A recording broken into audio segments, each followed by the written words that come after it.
During an interview with MSNBC this week, Nancy Pelosi finally addressed Donald Trump's cognitive issues by actually saying, quote, "Let me just say I'm not going to spend too much time on Donald Trump's cognitive disorders." But by admitting that Donald Trump has cognitive disorders, you're admitting that Donald Trump has cognitive disorders. Now, this is actually a pretty big event, folks. Not just because Nancy Pelosi, even though she's not speaker, she's not in the leadership, she still holds a lot of power in DC. So for her to come out and actually mention that Donald Trump has cognitive disorders, even though she doesn't want to talk about him that much, that's big. Because what this did was it forced media outlets to talk about it even more. This particular instance was mentioned in The Hill. The headline is Pelosi says Trump has cognitive disorders. Now, The Hill, a lot of people think is, rather right-wing at times, and they can be. But overall, kind of middle of the road, but it is a very popular corporate news site. Washington Post recently has talked about Donald Trump's cognitive problems. The New York Times has addressed Donald Trump's cognitive problems.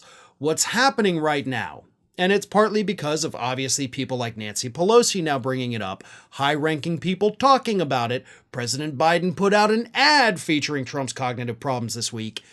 It's forcing it from just left-wing media sites to actual national corporate news. This is something that has not happened before. Again, stories like this for the last 8 years have been relegated to, people like us, people like David Pakman or Sam Seder or Kyle Kulinski or TYT or any of the other great folks doing this. But now it's out there in the ether. Now the corporate media is talking about Donald Trump's mental slippage. And that, of course, puts it in front of more eyeballs. And this problem for Donald Trump is only going to continue to get worse because his cognitive issues have continued to get worse as his legal problems have increased. Every time he gets hit with a new lawsuit or every time a new trial starts, it gets worse. It escalates, it elevates.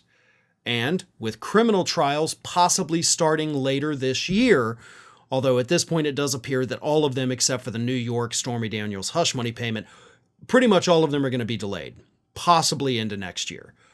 But he is going to have the New York one. He's got more lawsuits, civil lawsuits on the horizon too. So every time these things happen, Trump goes crazier.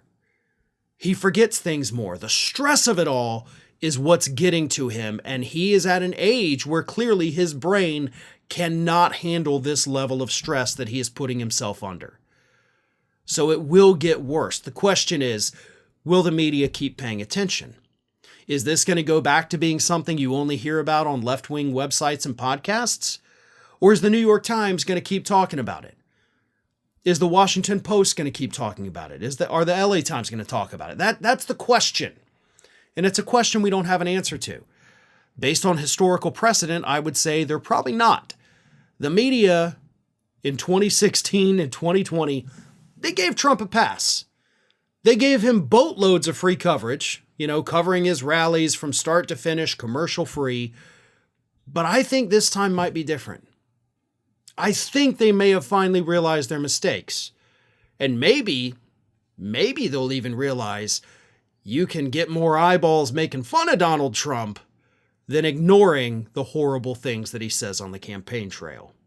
If they realize that, maybe we'll get some honest coverage of this guy as this election continues.